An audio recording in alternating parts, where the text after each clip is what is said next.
Sarah's Saturday morning had begun like any other. She stepped outside her cozy suburban home, cradling a steaming mug of coffee, looking forward to a quiet moment in her backyard before the day's chores began. The sun was just beginning to peek through the tall oaks, casting a golden glow on the freshly mown grass. The chirping of birds and the gentle rustle of leaves in the breeze made it feel like a peaceful sanctuary, a private slice of calm in an otherwise busy world. But that peace shattered in an instant. At first, Sarah thought her eyes were playing tricks on her.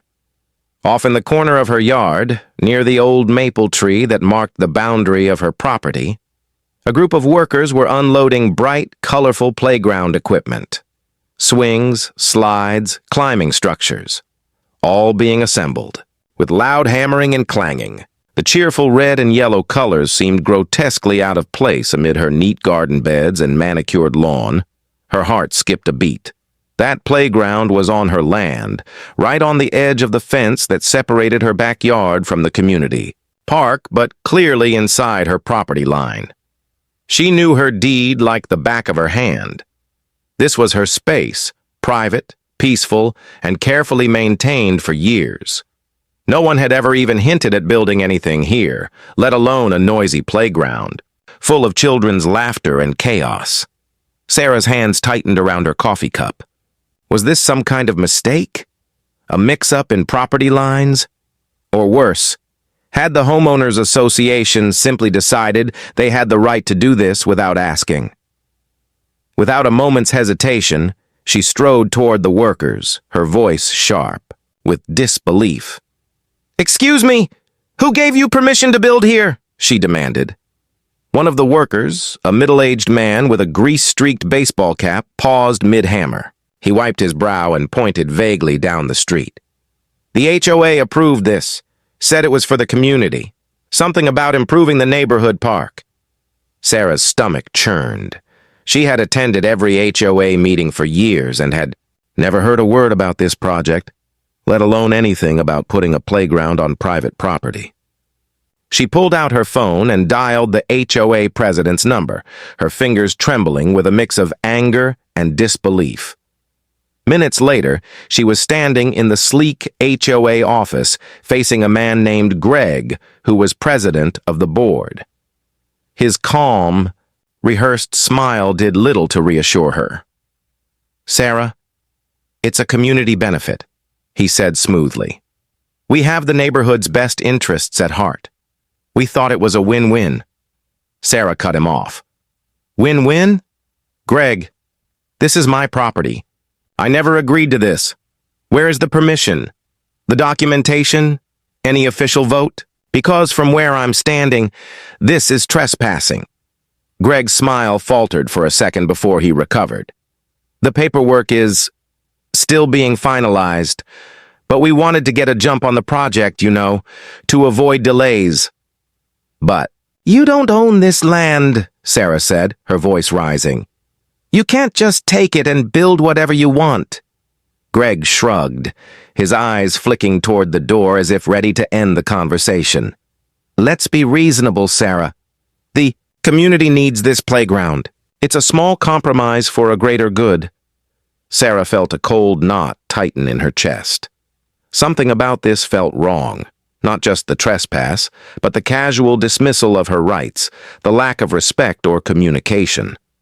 As she left the office, her mind raced. Was this a simple misunderstanding or part of a bigger pattern of disregard for the homeowners? Back in her backyard, the workers continued to hammer and drill, oblivious to the storm brewing inside Sarah's head. The colorful playground was no longer just a set of equipment. It was a symbol of a silent war over her home, a war she was determined to fight.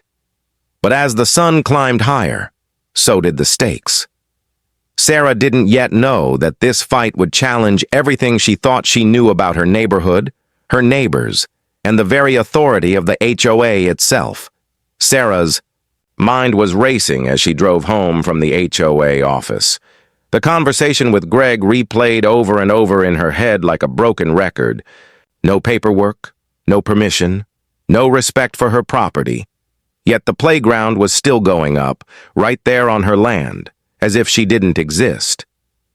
When she pulled into her driveway, Sarah's phone buzzed with a text message from one of her neighbors. "Did you see what's happening in your yard? The playground is going up fast. Everyone's talking." She didn't have the energy to respond. Instead, she grabbed her keys and hurried outside, desperate for answers, and maybe some support. At the site, the workers had stopped their hammering, but the equipment was nearly assembled. The swing swayed slightly in the breeze, and the bright slide gleamed in the sunlight, an intrusive, cheerful eyesore against the backdrop of her carefully tended garden. "Who gave the HOA the right to do this?" she demanded again, this time to a foreman who looked uncomfortable but unwilling. "To argue? They said it's for the kids," he said quietly, avoiding her gaze. "I'm just following orders." Sarah's frustration boiled over. "Following orders doesn't give anyone the right to trespass on my property. I want this stopped immediately." She marched back inside and fired off an email to the entire HOA board, copying in the property management company and legal counsel she knew they worked with. Her message was firm, laying out the facts. No written permission, no easements, no homeowner consent. The playground was on her land. It had to stop. Hours later, she received a reply from the board's secretary. The email was vague and dismissive. "The board is reviewing the matter. We believe the project is within community interests and boundaries. We will update you shortly." Sarah's stomach dropped. Reviewing the matter? They had already broken ground. They weren't reviewing. They were bulldozing her yard. The next HOA meeting was scheduled for the following Thursday. Sarah knew she had to attend and confront the board in front of the other homeowners, but as the week dragged on, the tension grew. Several neighbors approached her, some expressing sympathy, others carefully neutral or even defensive of the HOA. Rumors were swirling. A few claimed the playground was approved months ago. Others whispered about community funds and board decisions. Sarah's frustration deepened. No one seemed to know the full story, and the HOA wasn't helping. On Wednesday evening, Sarah returned home late from work. The street was quiet, but the glow of floodlights illuminated her backyard. She froze. A shadowy figure moved near the playground site, crouching low. Heart pounding, she stepped closer and called out, "Who's there?" The figure stood up, a tall man wearing a hoodie, face obscured. He said nothing, then quickly disappeared into the night. Shaken, Sarah called the police to report the trespass. Officers arrived, took her statement, and promised to patrol the neighborhood more frequently, but Sarah couldn't shake the feeling that this was no ordinary trespass. The timing, the secrecy, it all felt like a warning. Thursday came, and the HOA meeting hall was packed. Homeowners from all around the neighborhood filled the chairs, murmuring nervously. Sarah stood up when it was her turn, her voice steady but fiery. "This playground is on my property. I've seen no vote, no approval, no paperwork. The board has no authority to do this without my consent. This is trespassing and illegal." Greg, the board president, took the podium. His expression was practiced and calm. "We understand your concerns, Sarah. The board acted in what we believe to be the community's best interest. We will continue discussions and seek a resolution." A few homeowners applauded, but many looked uncertain or uneasy. After the meeting, Sarah caught a whispered conversation between two board members. One said, "We need to contain this before it blows up." The other nodded, eyes darting nervously. Sarah, left with a sinking feeling. The playground was more than just a structure. It was a symbol of a hidden agenda, and she was now in the middle of a dangerous power struggle. As she locked her front door, Sarah made a silent vow. She wouldn't back down. No matter what threats came next, she would fight for her property and for the truth. After the charged HOA meeting, Sarah returned home feeling a mix of exhaustion and determination. She couldn't shake the eerie sense that something bigger was hidden beneath the playground's bright colors and innocent appearance. The playground wasn't just a community project. It was a symbol of power, secrecy, and betrayal. That night, Sarah sat at her kitchen table, her laptop open, scanning through every HOA document she could find online. Meeting minutes, community newsletters, emails she'd saved from past years. But what she really wanted were the records from the past few months, especially anything about the playground project. At first, she found nothing. No mention of any vote, no record of approval for construction on private property. The HOA's official minutes had a suspicious gap during the time the playground was approved, as if someone had deliberately left out key details. Curious and alarmed, Sarah decided to visit the county records office the next day. Maybe there were permits filed. Maybe there was something official, anything, to show the playground was legitimate. As she flipped through pages of building permits and land surveys, she found nothing. No permits for a playground on her property, no easements, no contracts. If the HOA wanted to claim ownership, there was no paper trail, but the deeper Sarah dug, the more she realized the story wasn't so simple. In her investigation, she uncovered cryptic emails between board members that weren't part of the public record, emails that somehow leaked to her from an anonymous source. The emails hinted at rushed decisions, vague community improvements, and urgent deadlines that had nothing to do with playgrounds. One message caught her eye. "We need to finalize the plan before the budget review. No time for objections. The playground is the perfect cover." Sarah frowned. The perfect cover? Cover for what?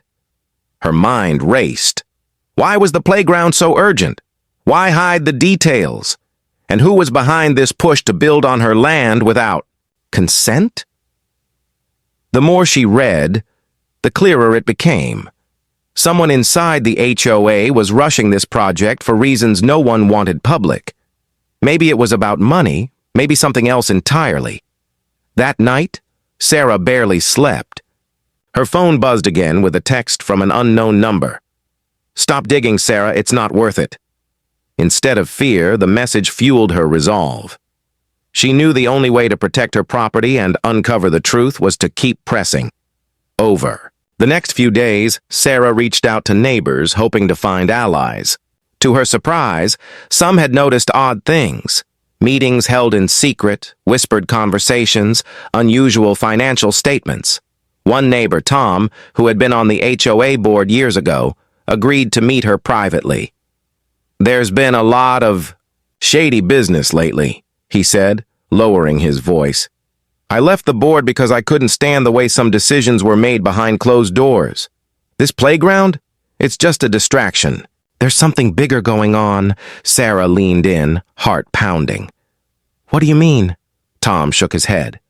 "I don't have proof, but there's talk of misused funds, contracts going to friends of the board, and the playground's construction is covering it all up." Her world tilted. What started as a fight over a patch of land was morphing into a tangled web of corruption and cover-ups. The stakes were higher than she'd imagined. Sarah knew she was stepping into dangerous territory. But she also knew she couldn't walk away. Not now. Not when so much was at risk. That night, as she locked her doors and windows, Sarah glanced once more at the unfinished playground looming over her backyard. What secrets did it hold? And who was willing to go to any lengths to keep those secrets buried? Her fight had only just begun. The days following her meeting with Tom blurred into a tense fog. Sarah couldn't escape the feeling that unseen eyes were watching her every move. Every ring of her phone, every knock at the door made her heart leap. The playground in her backyard had become a symbol of a shadow war, one she was only beginning to understand. That evening, Sarah was working late, drafting an email to a local journalist she'd heard might be interested in corruption within the HOA. Suddenly, her phone buzzed with a new message from an unknown number. "Stop digging or you'll regret it." Her hands trembled as she stared at the screen. Was it a prank or a warning? She quickly blocked the number, but the chill in her spine refused to fade. Determined not to be intimidated, Sarah called her lawyer friend, Lisa. Lisa's voice was calm but firm. "Sarah, you need to document everything. Every message, every visit, every interaction. This is harassment. If it escalates, you may need a restraining order." That night, Sarah installed new locks on her doors and motion-activated lights around the perimeter of her yard. She felt safer but still vulnerable. The next morning, she found tire tracks near the edge of her property, deep impressions from a heavy vehicle that hadn't been there before. And worse, her garden gate was slightly ajar.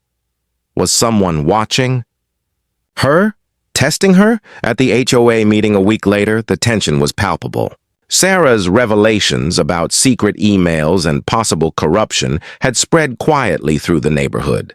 Some homeowners whispered their fears, others openly avoided her gaze.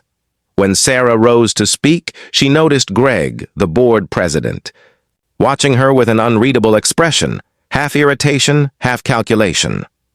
"We are aware of Ms. Johnson's concerns," Greg said, voice smooth but clipped. "The board is committed to transparency and is investigating all allegations." Sarah wanted to ask, "Investigating? When? Where? How?" But she held her tongue, sensing the room's nervous energy. After the meeting, Sarah's car was keyed. Furious but undeterred, she reported it to the police, who promised to increase patrols. Days later, a new message appeared on her voicemail. This time, no words. Just heavy breathing and the sound of footsteps retreating. Sarah's anxiety surged. She confided in Tom, who suggested she document everything and be cautious about who she trusted. But it was difficult. Some neighbors began to distance themselves. Others whispered about Sarah, stirring trouble, calling her paranoid or difficult. One afternoon, as she watered her plants, a car slowly circled the block several times before speeding away. Sarah jotted down the license plate and handed it to the police. Despite the threats and isolation, Sarah refused to back down. She arranged a meeting with a reporter known for exposing local corruption, hoping to shine light on the dark corners of her HOA. But even as she prepared, the tension tightened like a noose. Someone wanted her silence. Someone was willing to cross lines to protect their secrets, and Sarah knew the next move could change everything, either breaking the corruption wide open or silencing her forever. That night, as the wind whispered through the trees and the unfinished playground creaked under the moonlight, Sarah lay awake, heart pounding, wondering how far the shadow stretched, and if she was ready for the fight ahead. Sarah's fight for her backyard had drawn more attention than she expected, but not all of it was support.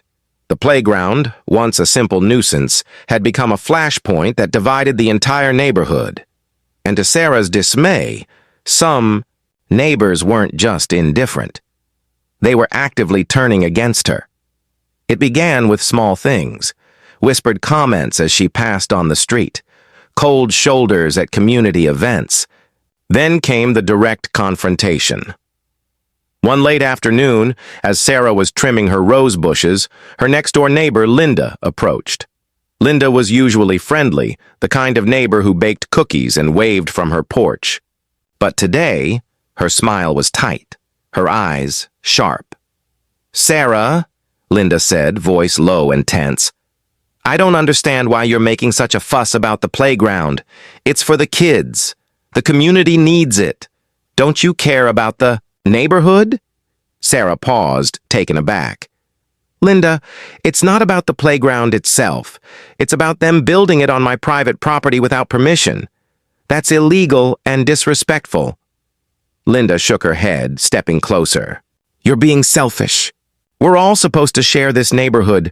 Your stubbornness is tearing us apart.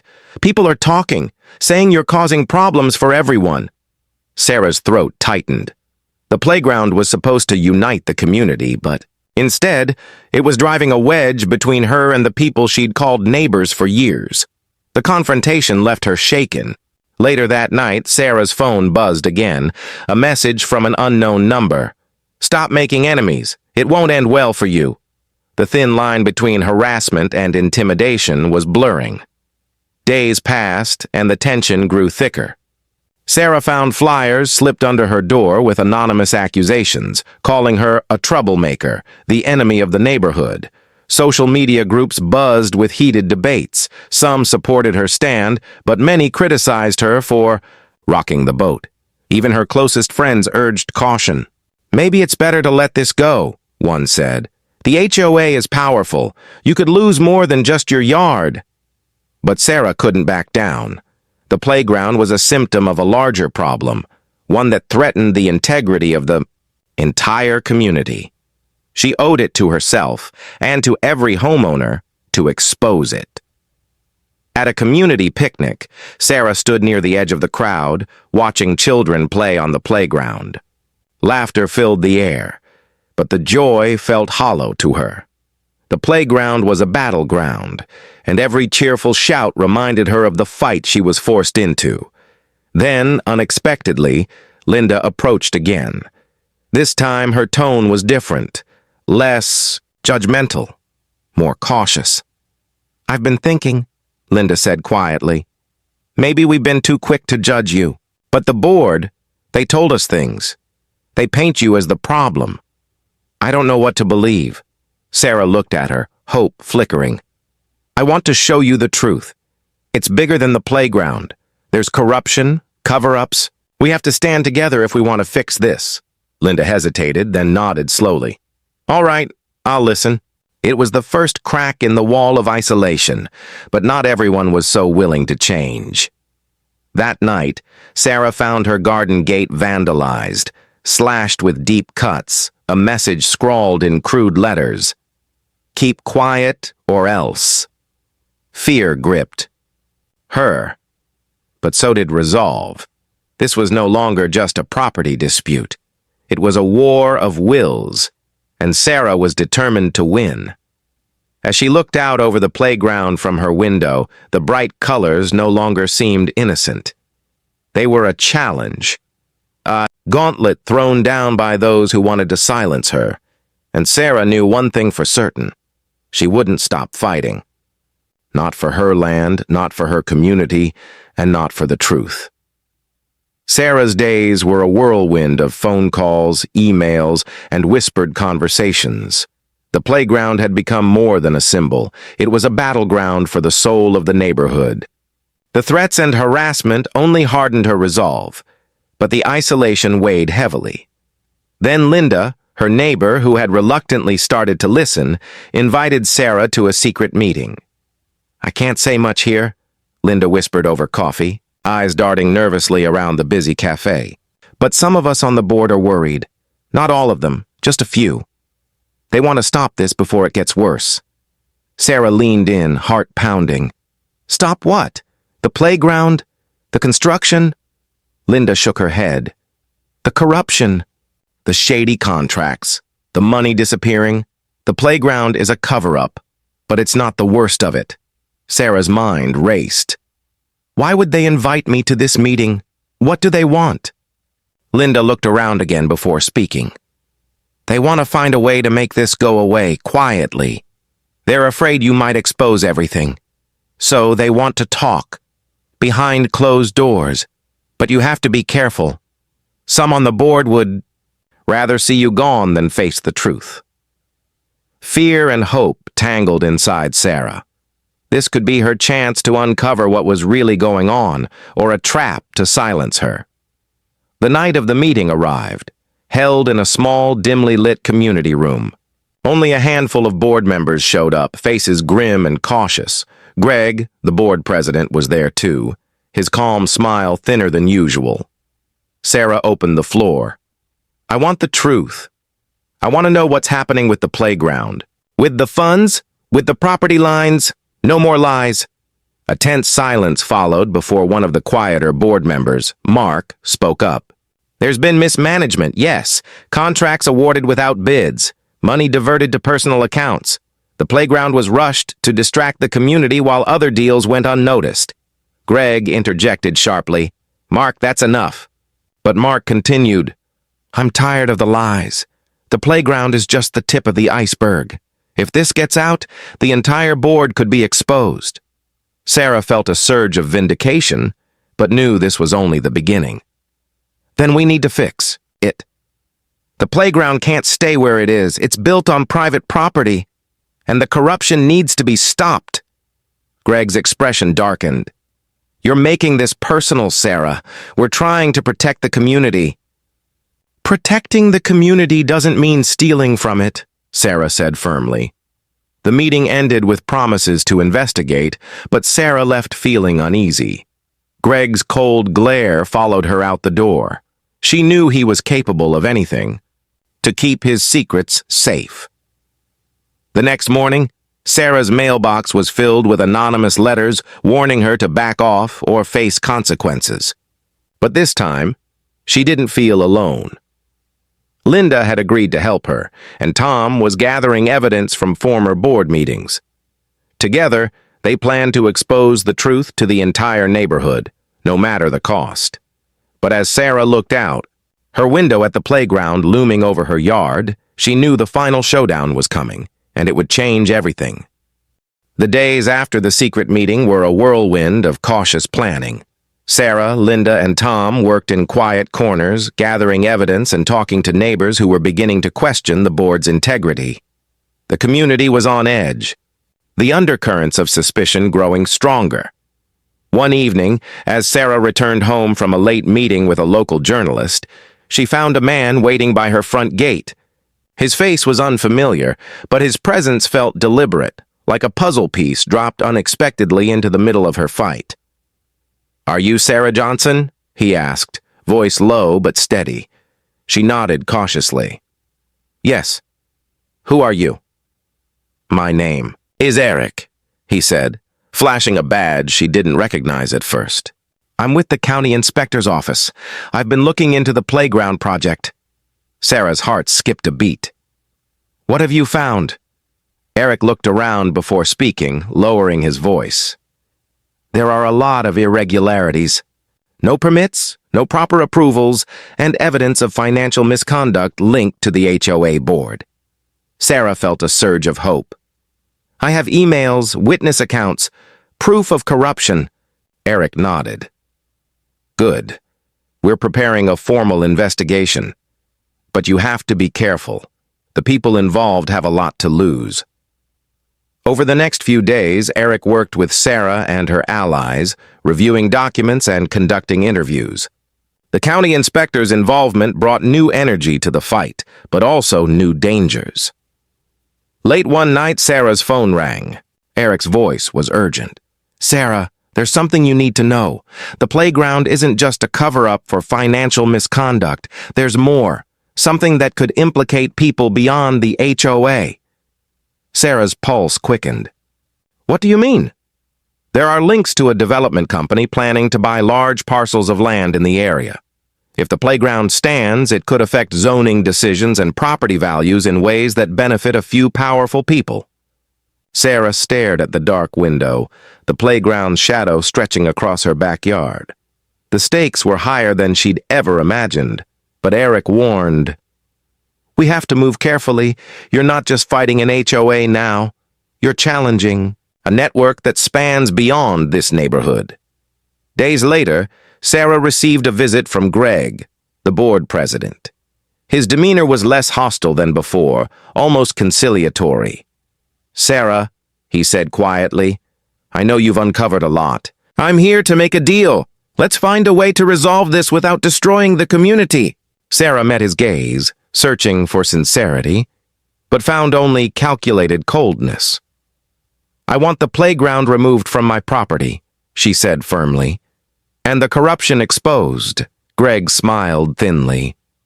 "We'll see what can be done." As he walked away, Sarah realized Greg's offer was another tactic, a way to buy time and silence her. That night, Sarah, Linda, Tom, and Eric gathered to plan their next move. They knew they were close to exposing the truth, but the final battle would be the toughest yet. The playground stood bright and defiant in the moonlight, a constant reminder of what was at stake, and Sarah was ready. The day of the community. Meeting arrived, and Sarah's nerves were taut like a drawn bowstring. Word had spread that the HOA's corruption scandal would be discussed openly for the first time. Homeowners filled the community hall, some eager for answers, others still loyal to the board and suspicious of Sarah's crusade. As Sarah stepped up to the microphone, her heart pounded, but her voice was steady. Thank you all for coming. Today we're here not just because of a playground illegally built on my property, but because of a deeper betrayal, corruption that affects every homeowner here. The crowd murmured. Curious, anxious, restless. Eric, the county inspector, followed her, presenting evidence, missing permits, shady contracts, financial records, and emails from the board. Screens displayed documents linking HOA board members, including Greg, to a local development company planning to buy and redevelop neighborhood land for massive profit. Gasps rippled through the room. Sarah's gaze found Linda and Tom, who nodded encouragingly. But just as the tension peaked, the doors burst open and a group of uniformed officers entered. Sarah's heart skipped. Eric explained, "We have warrants for several HOA board members, including Greg, based on our investigation." The room erupted in chaos.